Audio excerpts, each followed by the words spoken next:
Boa noite a todos e todas. Eu sou o Lenerson Polonini, da Companhia Nova de Teatro, e nós estamos iniciando mais um Diálogos. Essa série criada no Instagram durante a quarentena, visando refletir sobre o momento atual, sobre diversos pontos de vista, convidando diversos agentes do campo das artes, da política,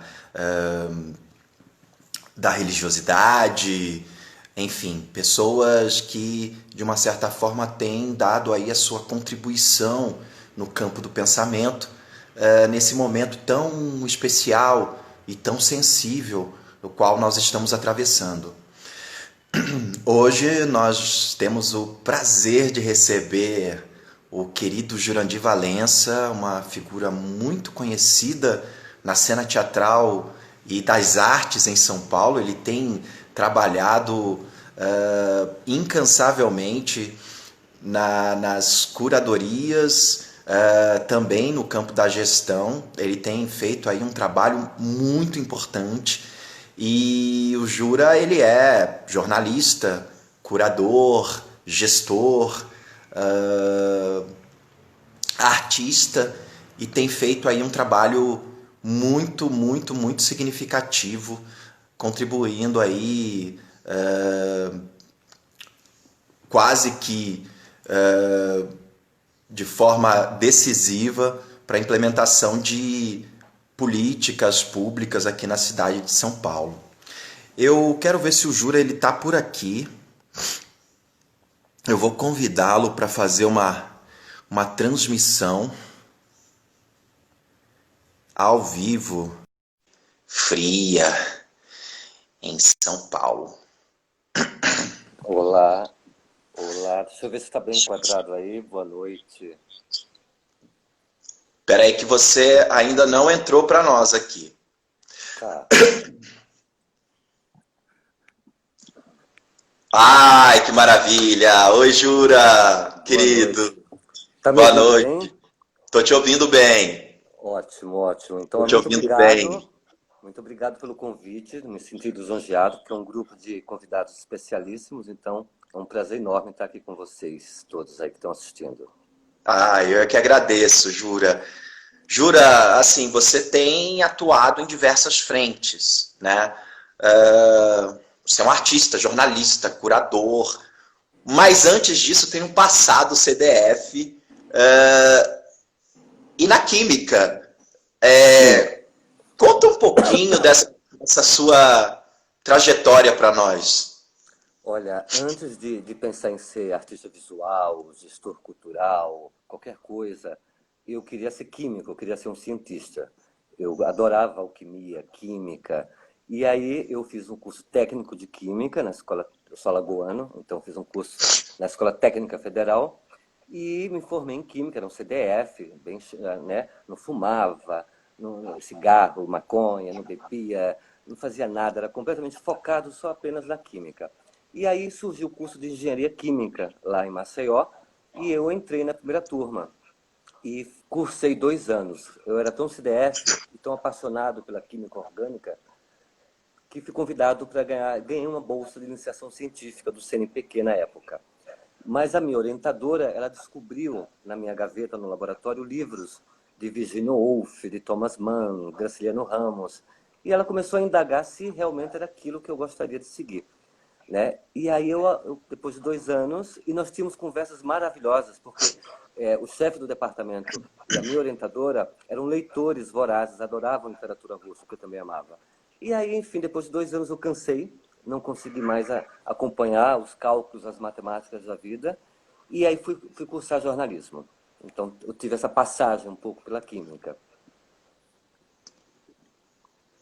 Tá, que maravilha. E aí, enfim, essa sua trajetória como artista visual, depois, né, quer dizer, trabalhando, colaborando também no campo da gestão pública, né, você Sim. foi diretor da Oficina Cultural Oswald de Andrade, foi diretor adjunto do Centro Cultural São Paulo, foi diretor de equipamentos culturais da prefeitura, por exemplo, o Sim. caso do Centro Cultural da Penha, também trabalhou na gestão tanto Não, do André Sturm quanto do Ale Youssef, né? Tem sim, colaborado ainda nessa gestão. sim. Conta pra gente um pouco assim essa É, sua essa tua trajetória. experiência. É.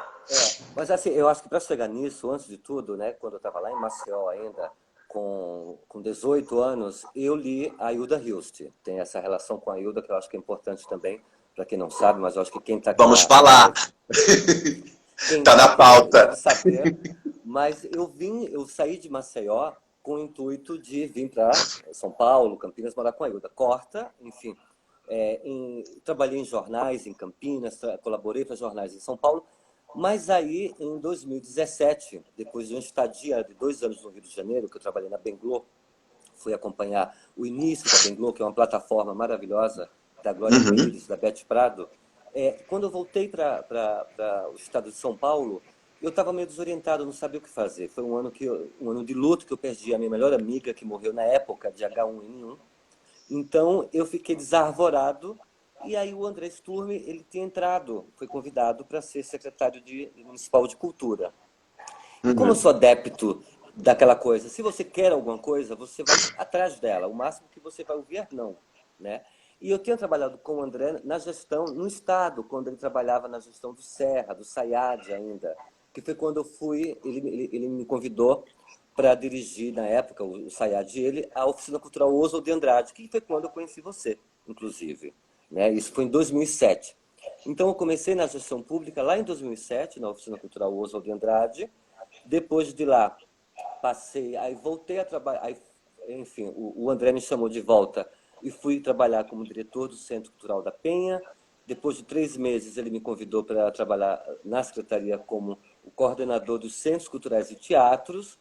E, enfim, e aí depois eu fiquei um ano e pouco lá, pedi exoneração, fui trabalhar no CCBB, num projeto do educativo maravilhoso. E aí de lá aconteceu, né, na gestão do Youssef, o convite, por intermédio da querida Érica Palomino, para eu ser o adjunto dela na direção do Centro Cultural São Paulo. Então, essa passagem pela gestão pública na área de cultura, eu acho que é muito, para mim, tem sido fundamental. Eu ainda voltei a colaborar agora com a Secretaria Municipal de Cultura também, mas o fato de eu ter experiência de ser um artista, de também, né, ter experiência de gestor, de atuar nos bastidores, né, atuar na frente, na ponta, isso traz um repertório riquíssimo.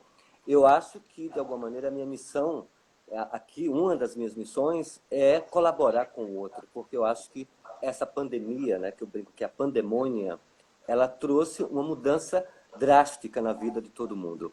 Então, eu acho que atualmente nós temos, não é dividir coisas, é somar, compartilhar. E eu acho que a arte, a cultura, ela salva mesmo. E eu fico impressionado, eu fico bobo, quando as pessoas falam que os profissionais como nós, e milhares e milhões, que trabalhamos com cultura, que a cultura ninguém trabalha.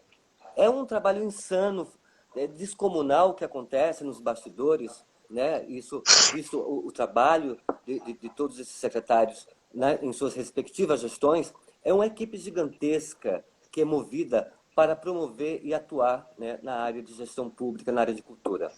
Então, isso é um respiro, isso é fundamental para que a gente consiga resistir e reexistir nesse momento tão absurdo, tão surreal. Como é fazer curadoria, Jura, numa cidade tão com uma diversidade cultural tão grande como São Paulo? Eu acho que é muito.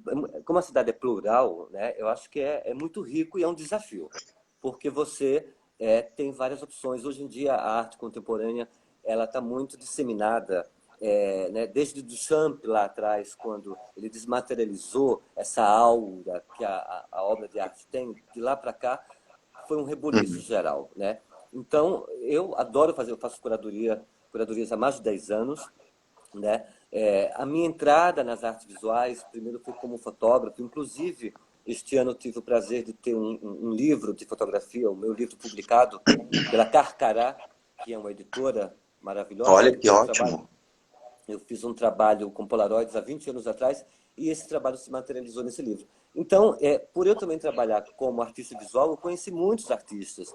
Eu tinha uma curiosidade, muito grande em visitar o ateliê do artista. Para mim é interessante visitar, conhecer o espaço de trabalho que o artista, que o escritor, o poeta, né, ou o artista visual cria.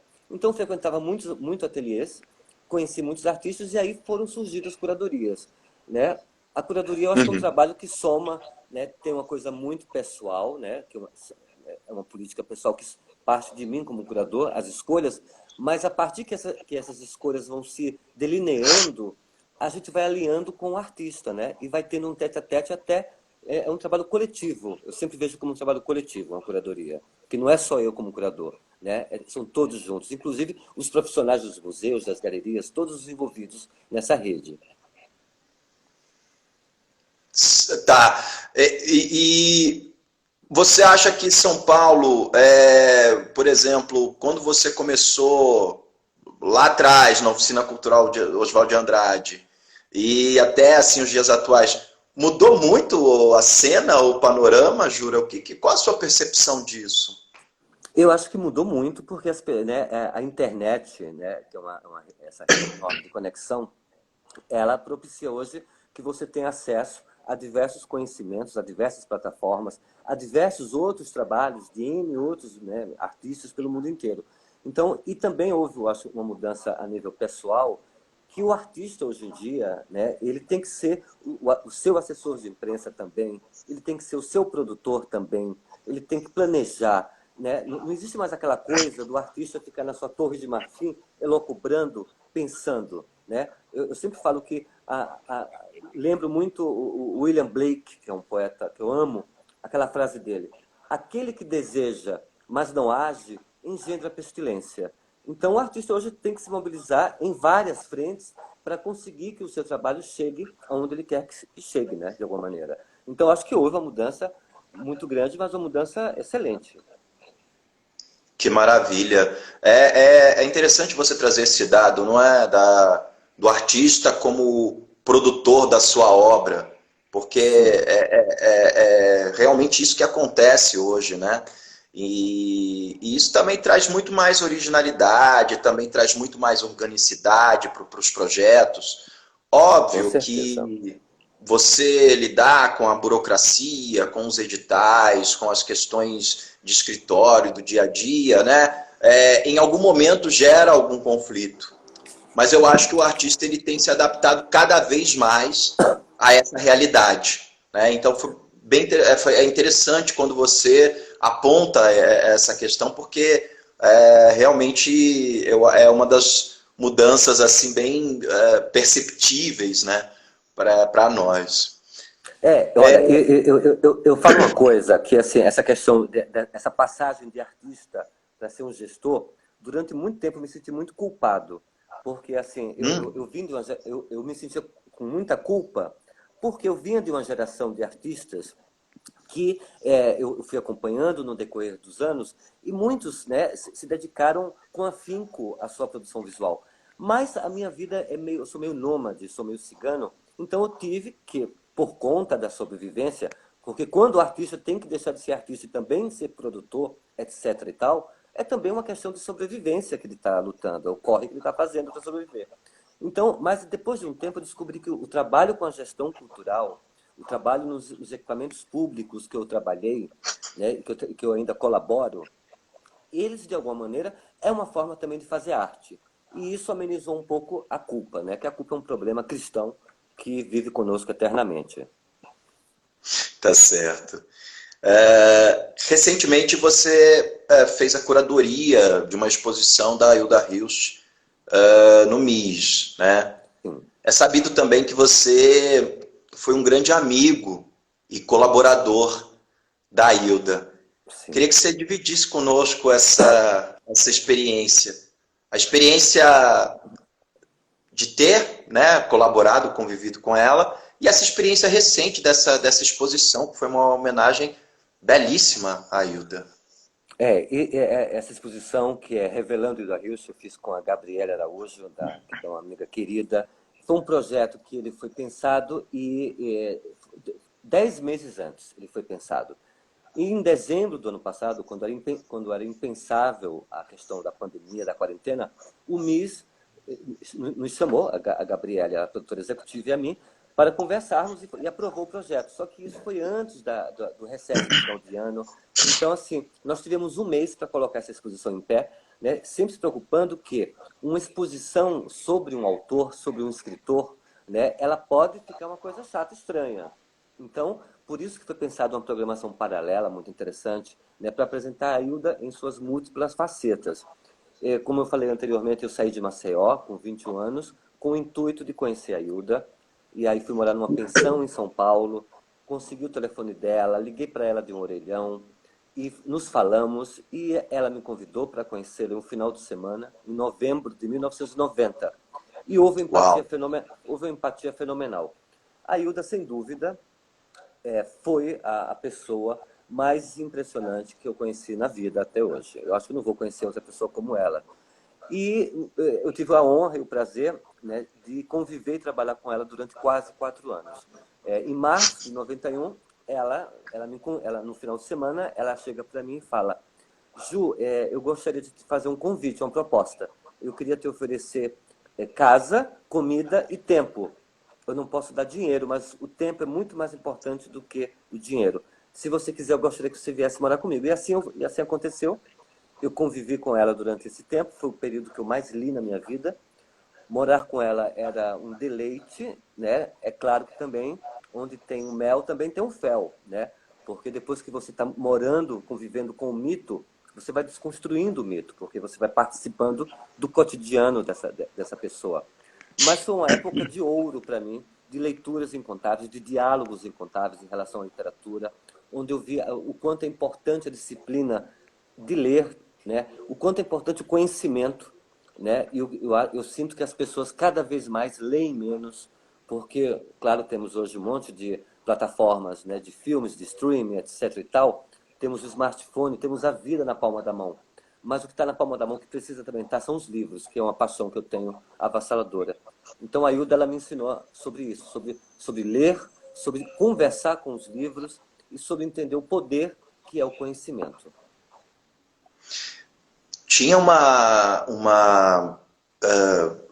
parte da exposição que era uma sala, tipo, a exposição era composta por fotografias, né? Sim. Aliás, fotografias belíssimas, e um arquivo, um acervo, né, divino, assim, com momentos, instantes, Sim, assim, né? sim. Muito bonitos. Fotos inéditas de Hilda em 4 períodos da vida dela, desde ela, nos anos 50, na década de 1950, como uma deusa hollywoodiana, até ela mais idosa, em registros do Éder Chiodeto, do Edu Simões também. E teve aquela sala que você deve estar se Teve referindo, aquela que sala, é isso. as gravações que a Hilda fez, né? A experiência que ela fez na década de 70, né? Tem até no YouTube um programa do Fantástico, que o Fantástico entrevistou ela em 77, né? A Hilda perdeu a mãe e ela começou a ler um livro do Jürgenson, do Friedrich Jürgenson, que era um sueco, um físico incrível, um acadêmico, e que ele fez uma experiência. Um dia ele adorava também gravar os cantos dos pássaros. Ele era um especialista, tem um nome para isso, eu esqueci agora. E ele, gravando esses cantos dos pássaros na casa de campo dele, ele percebeu, ouvindo no fone de ouvido, que haviam vozes, haviam interferências, haviam ruídos, um ruído branco, que não era tão branco assim. Enfim, e ele escreveu um livro sobre isso porque ele, né, segundo a teoria dele, a praxis dele, ele tinha contato com pessoas já mortas. E a Hilda ficou impressionada com isso.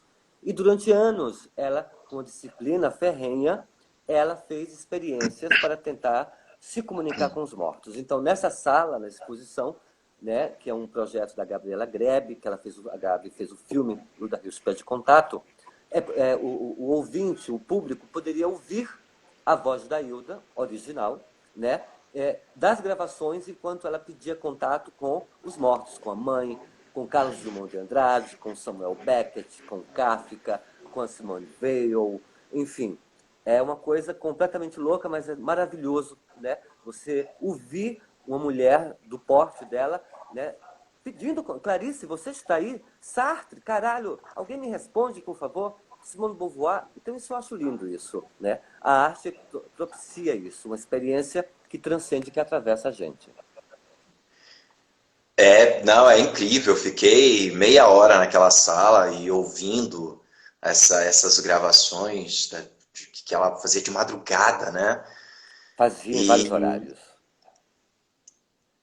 então, Jura, e ela fez durante quanto tempo essas gravações, assim? Olha, segundo, né, a Ana Lima Cecílio está escrevendo a biografia que vai ser lançada no ano que vem. Mas eu creio que depois da morte da mãe Guilda, da dona Bedecilda, em 70, porque até 1970 a Hilda só tinha escrito poesia e todo o conjunto das 8 peças de teatro que ela fez em plena ditadura militar, né? Foi só em 70 que ela publicou o primeiro livro de prosa dela, o Fluxo Floema, que aí foi uma revolução a partir daí. Ela começou essas gravações logo após a morte de Bedecilda, nos anos 70, e eu creio que isso durou 7 anos, eu acho. Foi até 77 ou 78, eu creio. Foram anos de pesquisa e de gravações. O que a Hilda Hilst diria desses tempos? Dessa pandemônia, eu acho que ela ficaria muito mais louca, enlouquecida com a disfarçatez desse governo federal. É um grande guignol, né? É um grande teatro de horrores que está acontecendo no país. Enquanto existem esforços, né, dos governos municipais e dos governos estaduais, né, o governo federal é uma loucura. Então, acho que ela estaria completamente abestalhada, né, com essa situação. E a Hilda, como ela já vivia numa quarentena, entre aspas, há muitas décadas, né, que ela optou por se isolar, ela tinha uma vida glamurosa, né, em São Paulo, hollywoodiana, né, então ela optou, nos anos 60, por se isolar numa chácara nos arredores de Campinas, chamada Casa do Sol. Então, eu acho que ela ia lidar muito bem com essa pandemônia, com leituras diversas, etc. e tal. Mas eu creio que se ela tivesse continuado a escrever, né, ou tivesse, se viva continuasse a escrever, principalmente as crônicas que foram, ela estava escrevendo na época do jornal Correio Popular em Campinas, ela iria meter o pau nesse governo, iríamos ter textos muito humorados, né, que a Hilda tinha um humor, né, às vezes humor não tão politicamente correto, mas essencial. Você durante um tempo você coordenou também as atividades na Casa do Sol, No Instituto, isso. que foi a casa que você conviveu com a Hilda, não é? Exato, exato, exato. Tem uma curiosidade, como é que foi essa experiência de coordenar as atividades nessa casa, né? Um lugar que tem tantas memórias afetivas.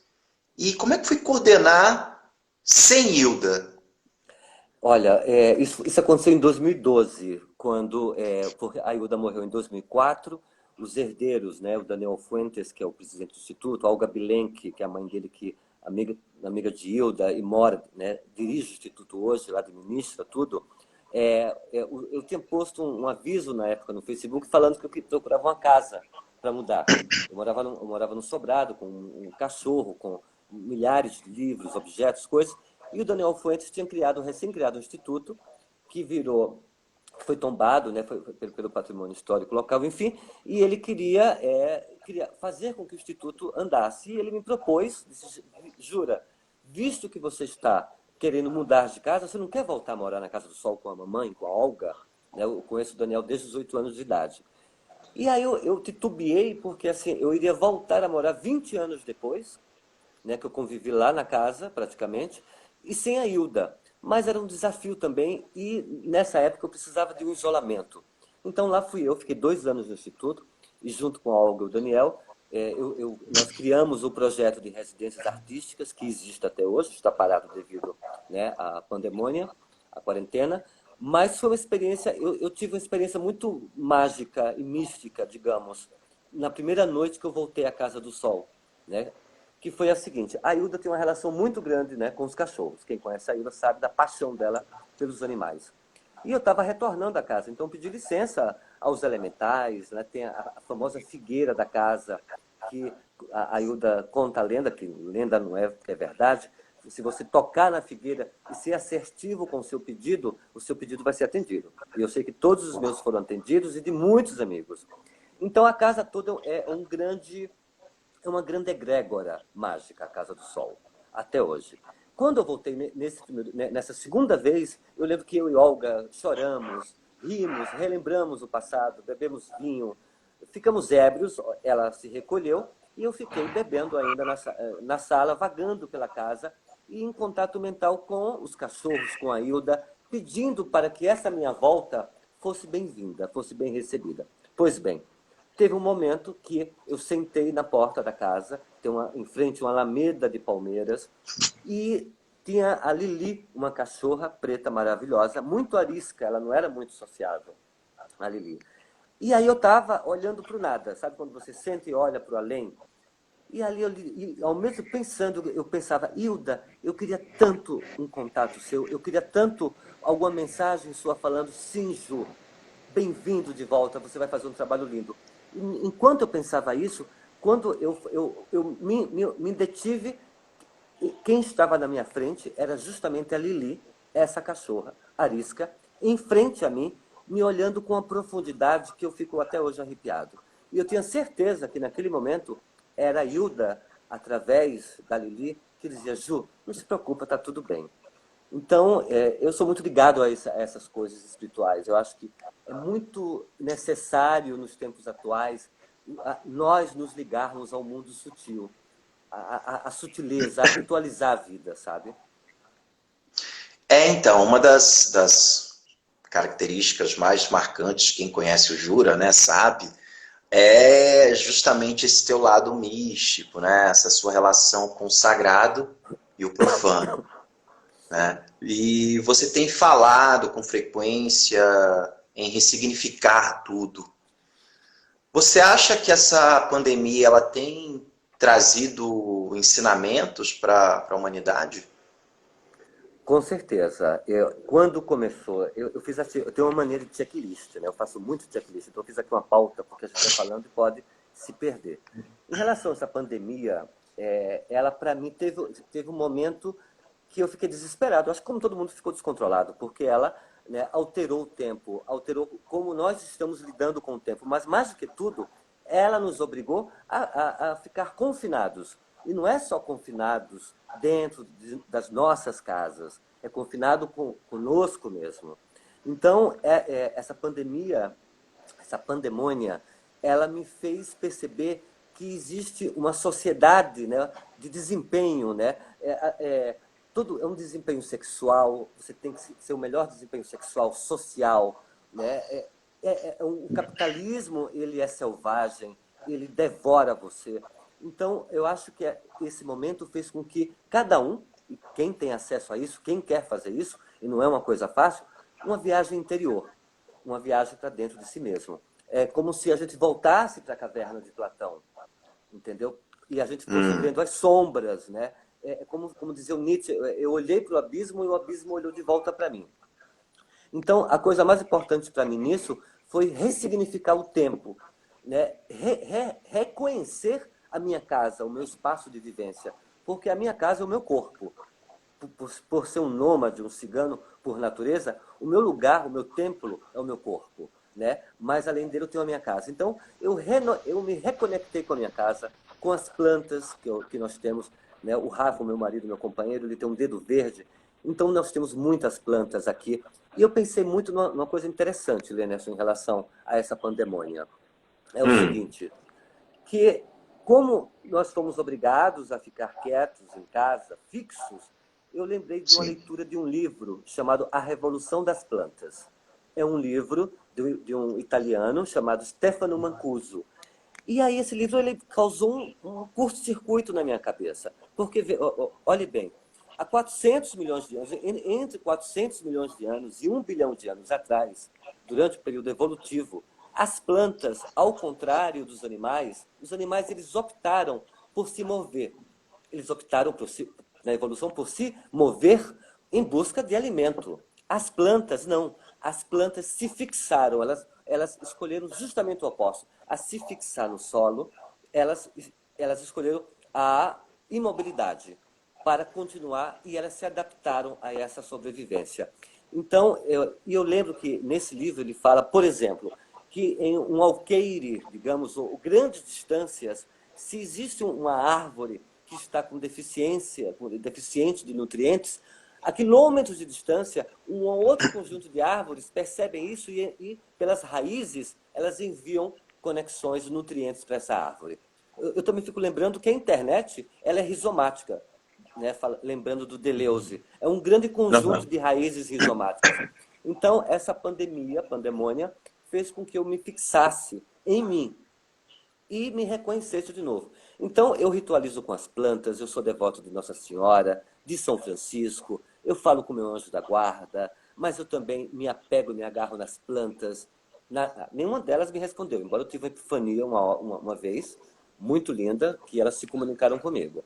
Mas eu acho que nós precisamos ritualizar os dias. A vida já é horrorosa, o cotidiano já é difícil, ainda mais nesse momento que nós estamos sem dinheiro, com dificuldade. Ninguém imagina como as pessoas estão. Então, eu acho que o afeto, né, é importante você ter um lugar de escuta, um lugar de fala, um lugar de afeto. A questão não é mais dividir, a questão é somar.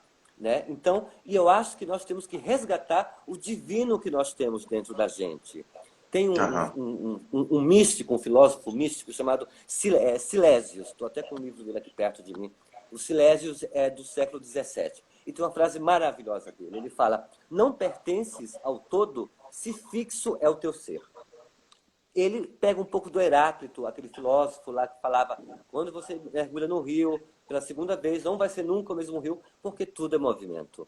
Né? Então, eu acho que a gente tem que se apegar a um mundo sutil. A gente tem que fazer os nossos corres no cotidiano, mas a gente podemos e nós somos detentores de um Deus, de uma unidade divina. E nós devemos acessar isso, seja através do candomblé, da Umbanda, né, das magias celtas, seja lá o que for. Eu imanto os objetos, eu imanto pedras, eu imanto as coisas porque eu tenho o poder de imantar se eu quero fazer isso. Então, acho que a magia, a subjetividade, o mundo sutil, ele pode nos salvar. Porque o que está em jogo é o quê? É a destruição da natureza, né? Quem produz oxigênio para a gente sobreviver são as plantas. Então, a natureza está se virando contra nós. Nós estamos passando por um colapso gigantesco, entendeu? E se nós não nos determos nisso, a gente vai literalmente se fuder. É incrível, assim, né, Jura, a forma como você realmente ritualiza tudo, né, os encontros, a forma como você presentifica tudo, né, e isso é muito importante, e você trazendo essa reflexão, né, sobre esse tempo hoje, é muito importante para que a gente possa realmente pensar o nosso papel como seres humanos nesse globo, né? E é muito interessante quando você traz os dados das plantas, né? Porque elas conversam, elas estão vivas, elas estão vibrantes, não é? Nós somos um todo, na verdade. Né? O que está acontecendo é que, eu acho que a humanidade, inclusive astrologicamente, que eu também gosto muito de astrologia, né? Nós estamos agora, nesse ano, é um ano foda. Estamos passando por diversas retrogradações. Né? Temos Júpiter, que é o planeta da expansão, das benesses, da sorte, ele está retrógrado. Saturno, Cronos, o senhor do tempo, está retrógrado também. Né? Estão todos em Capricórnio, que é um signo de terra, é um signo saturniano, né, que é cavernoso, trabalhador ferrenho, Capricórnio. Mas estamos passando por um momento astrológico, espiritual, cósmico, de uma mudança profunda. Então, eu acho que essa pandemônia que está acontecendo agora, ela está nos fazendo rever como nós observamos o mundo. O mundo, a gente não tem que ver só o mundo objetivo, temos que ver o mundo subjetivo, porque, quiçá, tudo não seja uma grande Matrix, como naquele filme. Tudo não seja uma grande ilusão. Mas eu também penso uma coisa do Oscar Wilde, que nessa pandemônia eu lembrei muito, que é uma frase dele, aquela frase que todos nós estamos na sarjeta, mas alguns de nós olham para as estrelas.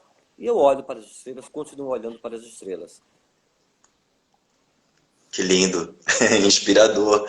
Eu vou fazer aqui uma pequena pausa, porque vou aqui só dar uma lida nos comentários. Karina mandando aqui um abraço, a Karina Casuccelli, minha parceira de companhia. Eu vi Isabela Krieger, entrou aqui. A Mariela, a Lica. A Ju Cafusa. Jura, uma das pessoas mais estilosas que eu conheço. Muito obrigado, muito obrigado. Karina, Hilda e Jurandir, mandou aqui um coração. Deixa eu ver, teve outros comentários aqui que eu estou tentando. A Gabriela Torres comentou aqui, você é muito incrível, Jura. Te admiro obrigado. Grandemente. Obrigadíssimo. Karina, Jurandir. Olha, o Juarez entrou aqui. Também. Zíngaro das Conexões. Olha aí, gente. Vamos entrando aí, gente. Abraço cósmico. Juarez, Ju, querido. Saudades. Eu tenho visto esse lugar do Instagram, das transmissões, como uma extensão quântica.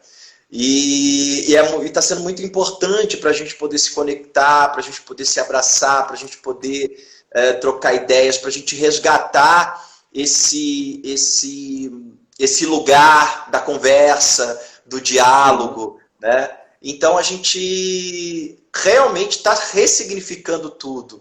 E a tela do celular, da qual a gente estava, não acostumado a ficar perdendo tempo, não é? Você se encontrava com as pessoas para olhar para o celular. Sim. Estava muito comum isso antes da pandemia, né? As pessoas preocupadas com recado, com WhatsApp, etc. Agora não, agora as pessoas se comunicam pelo celular. De verdade, elas se olham, elas conversam.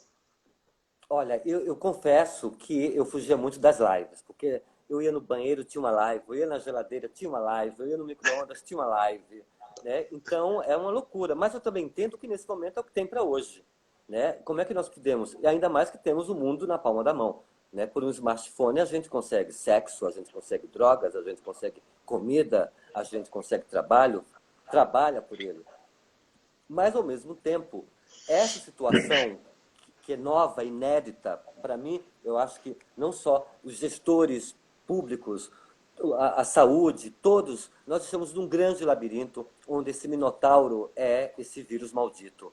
E nós temos que nos agarrar em alguns fios de Ariadne para sair desse labirinto, né? Então, um dos fios de Ariadne que eu pego é a família eletiva, porque não só existe a família de sangue, né? Eu sou muito ligado na minha mãe, no meu irmão, né? Mas, ao mesmo tempo, existe uma família que é a família que você constrói no decorrer da vida, que é a família da alma, né? Então, essa questão que eu gosto muito de ter amigos, de fazer amigos e cultivar esses amigos como tesouros, porque é a família eletiva. Aí eu lembro de uma frase da Emily Dickinson, aquela poeta que a obra dela só foi descoberta depois da morte dela, que ela dizia que o meu único patrimônio são os meus amigos. Eu reforço e digo que eu não tenho carro, eu não tenho casa própria, eu não tenho barras de ouro, né? O ouro que eu tenho são os meus amigos. E isso é importantíssimo, ainda mais nesse momento que a rede de afetos é fundamental, né? Que lindo, Jura. Que belas reflexões para iluminar aqui a nossa noite, né? Sempre carregadas de simbologia, de sensibilidade, de poesia, né? Você sempre evoca esses grandes autores, esses grandes pensadores, que realmente, né, trazem um respiro para nós, né, nesses momentos. Com certeza. Para mim, quer dizer, nesse momento que eu estou em casa, trabalhando pra caralho, porque as pessoas perdem a noção de tempo, Então, chega a mensagem do WhatsApp de manhã, chega de noite, chega sábado, chega domingo. As pessoas estão completamente descompensadas e descontroladas, mas eu entendo, né? Tem que ter muita paciência, né? A minha meditação, eu não consigo meditar, por exemplo. As pessoas, medita, eu sou hiperativo. A minha meditação é ler, escrever e cozinhar. Para mim, cozinhar é uma grande meditação, uma alquimia, que já me remete à questão alquímica, da química em si, entendeu? Uhum. Então, eu acho que se a gente não criar uma disciplina, de alguma maneira, e também se nós não tivermos um momento de delírio, de deleite, a gente se fode, afunda. Eu tenho uma amiga, uma poeta, a Roberta Ferraz, que uma noite conversando ébrios, porque a ebriedade é necessária, a vida é líquida, né? Eu estava reclamando de muito trabalho e ela dizia, é necessário uma vez na semana que seja, uma noite que você se entregue ao seu delírio, ao seu devaneio.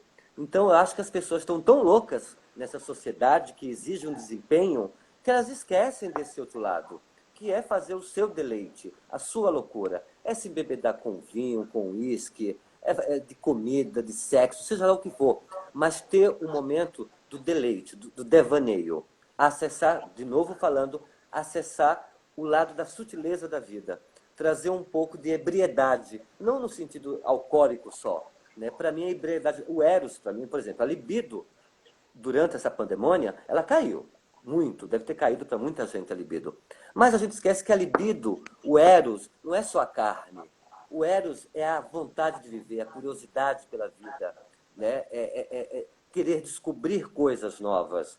Para mim, eu acho erótico cozinhar, eu acho erótico conversar, entendeu? Dialogar com o outro. E acho erótico também conversar comigo mesmo, nas minhas elucubrações internas. Aham. Divagações, né? Que sempre é bom um pouco devagar também. Não, são fundamentais, necessárias, não é?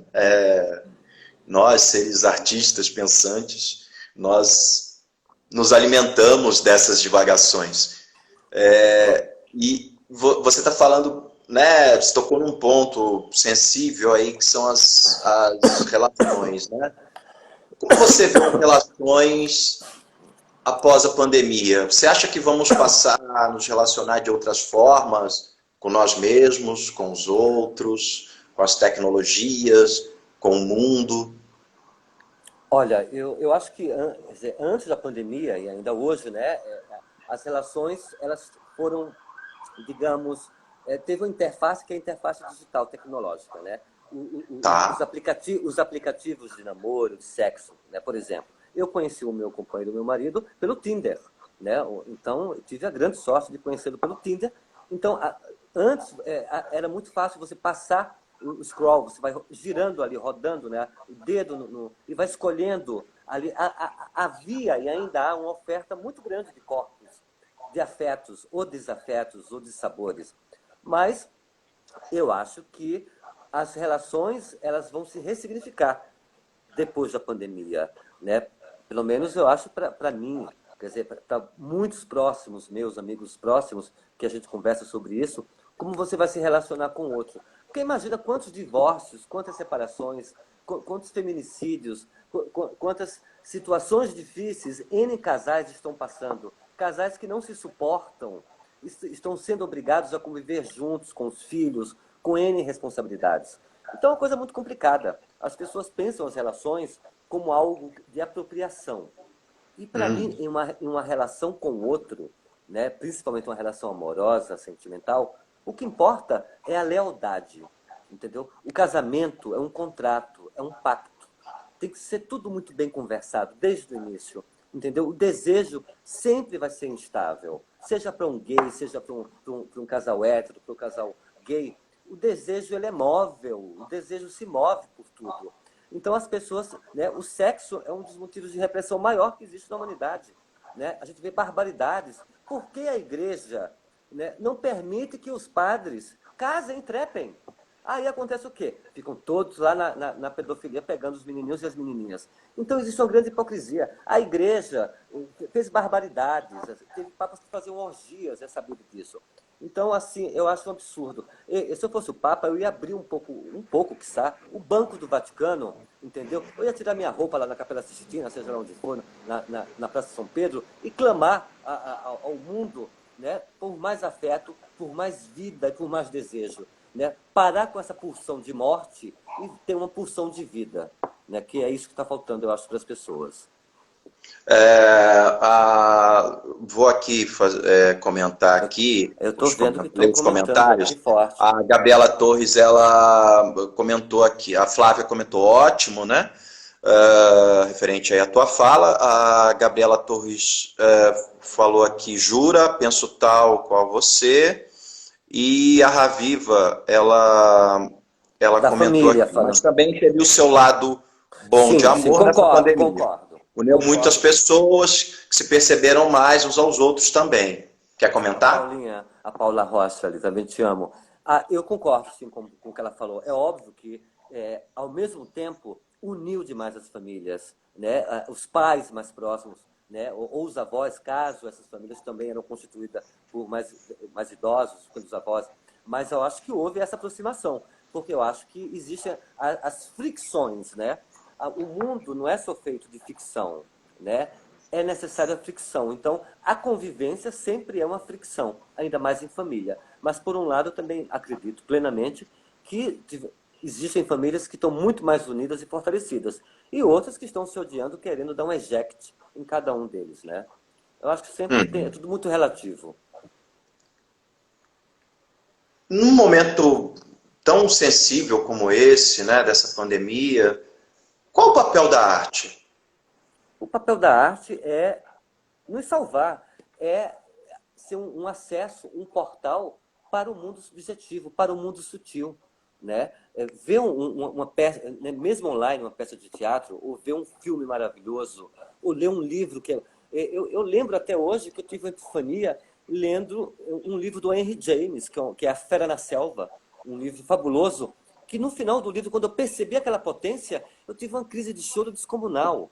Então, a arte, ela acessa a gente a esse mundo subjetivo, além de fazer com que a gente apreenda mais, compreenda mais, sinta mais, veja mais, ouça mais, né? Saia um pouco desse mundo cotidiano, né, selvagem, que nos obriga a fazer todos os corres necessários, aguentar sapo, né, para poder continuar sobrevivendo, porque nós não estamos vivendo, nós estamos sobrevivendo. Agora, para viver, o seu divino, né? O seu bruxo ou bruxa ao mundo sutil, sensível. E a arte, a cultura, ela faz isso. É um instrumento para isso, um portal. Eu conversei aqui com o Ale Youssef e ele falou do Bloco da Cultura e dessa plataforma, não é, que eles vão apresentar aí ideias para os diversos agentes políticos, né, para que esse programa, Bloco da Cultura, ele possa balizar as políticas de cultura dos governos. Né. Nós representamos quase 3% do PIB, né, geramos uma quantidade de dinheiro Enormes. impressionante. Nessa pandemia, a gente está... Na verdade, a arte, as pessoas nunca consumiram tanto a arte como nesse momento, né? Com Acho que teve também certeza. uma revalorização, até um lugar... A arte, ela volta para um lugar de nobreza, no melhor sentido, né? Não no Sim. sentido... Do sagrado, do sagrado. Exatamente. Você acha que os gestores, Olha quem está aqui eles... comigo, olha isso. O Bento, gente, que ele chegou domingo aqui em casa, nós adotamos. O Bento, que é maravilhoso, ele adora abraçar, chegou do passeio agora, já veio dar um oi aqui, desculpa. Mas Não, continua, querido. imagina, imagina, lindo.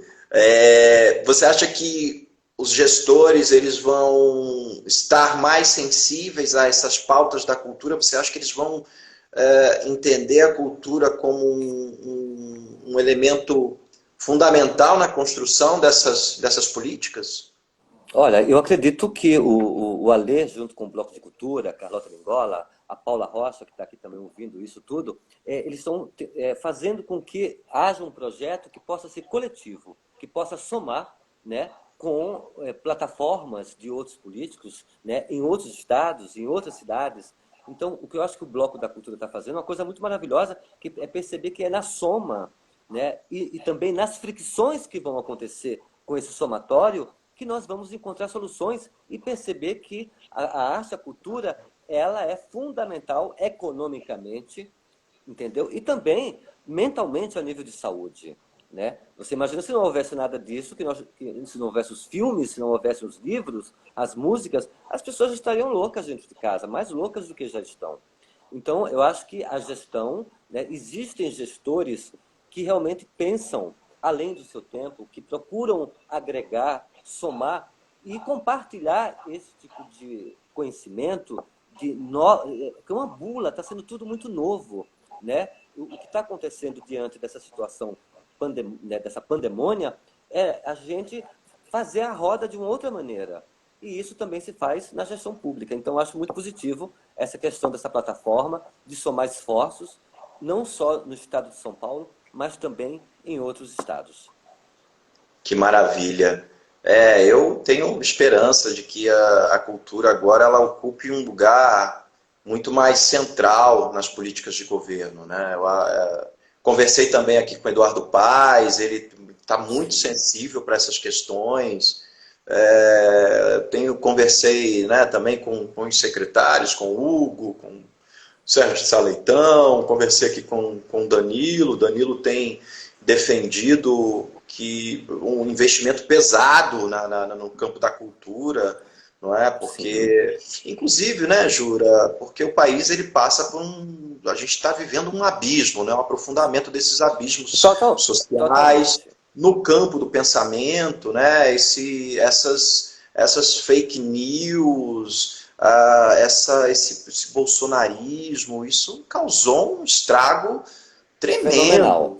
Não é? E que a gente vai precisar de muita arte, cultura, educação, ciência, saúde. A gente vai precisar de uma junta de profissionais para reconstituir o pensamento desse país, não é? Eu acho que tem que ter um aporte financeiro descomunal, né? Tanto que agora temos a lei Aldir Blanc, que vai ser fundamental para que isso, né, para que esse dinheiro circule na federação e que chegue na ponta, né, para aqueles artistas, curadores, enfim, que não tem acesso a esse auxílio emergencial, por exemplo, que pouquíssima gente, quer dizer, muita gente ainda não conseguiu ter, né?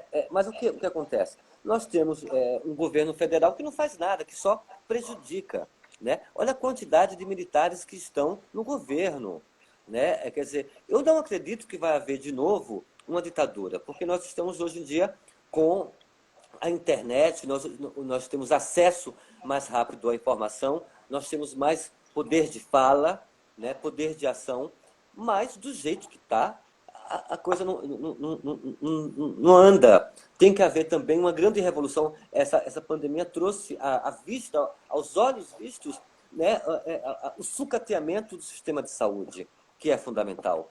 Então, tanto que as gestões, essa reabertura que deverá ocorrer em breve dos equipamentos culturais, né, de museus, galerias, etc., que vão seguir protocolos completamente diferentes e tudo, mas tem que cuidar dos equipamentos que estão sucateados, entendeu? Tem que dar cuidado, EPIs para todos o staff, para todos os funcionários.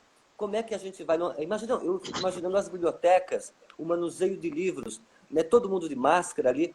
Enfim, é um fato muito inédito que nós estamos passando e é muito perturbador. Mas eu acredito que nós vamos nos adaptar a isso, porque nós estamos vivos até hoje, né? A humanidade continua. Então, ou se adapta, ou a coisa vai para o beleléu, né? Eu imagino.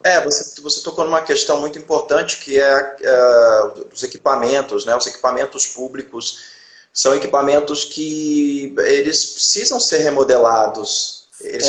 Fundamental. Esses espaços públicos são espaços que as pessoas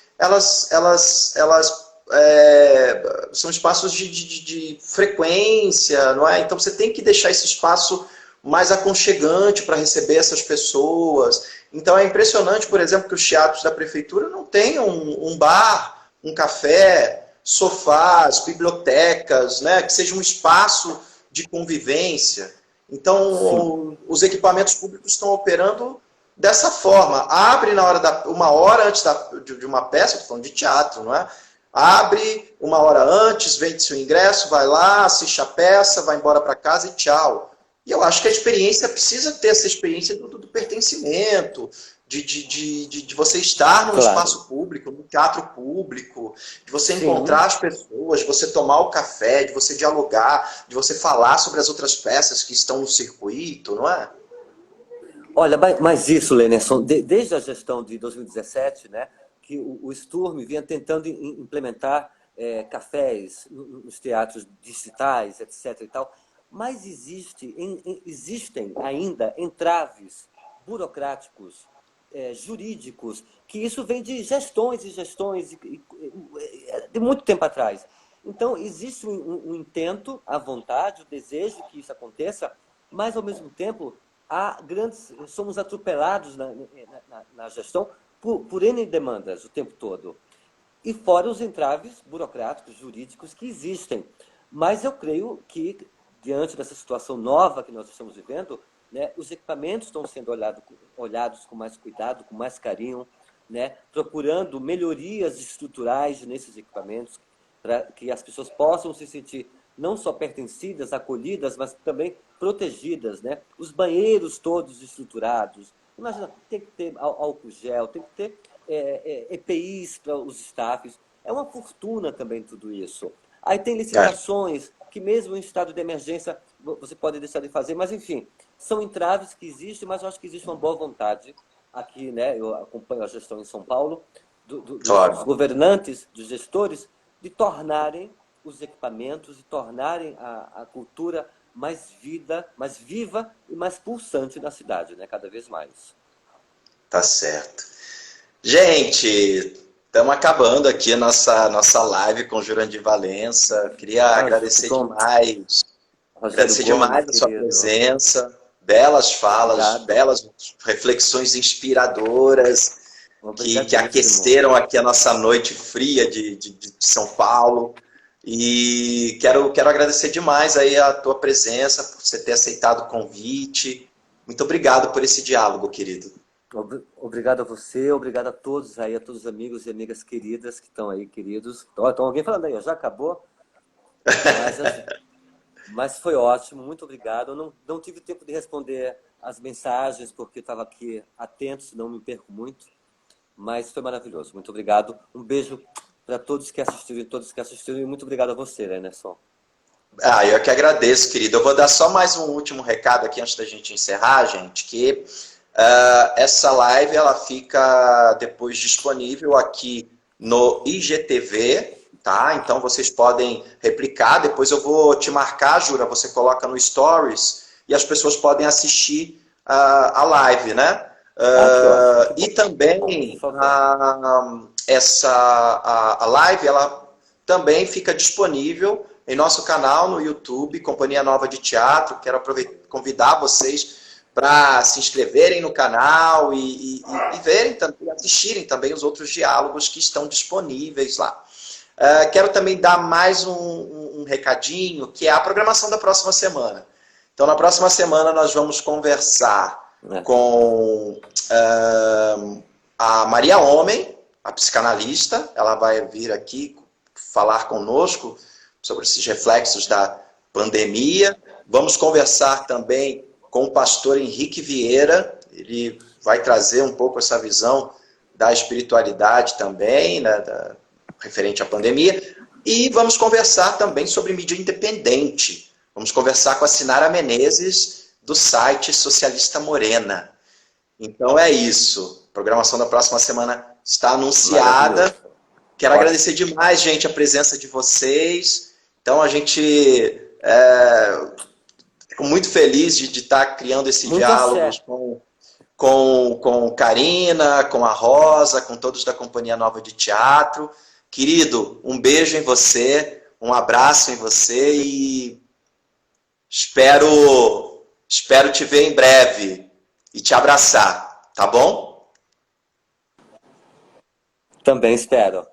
Então Até tá, mais. querido. Um beijo. Um grande abraço. Axé. Um abraço. Axé, axé.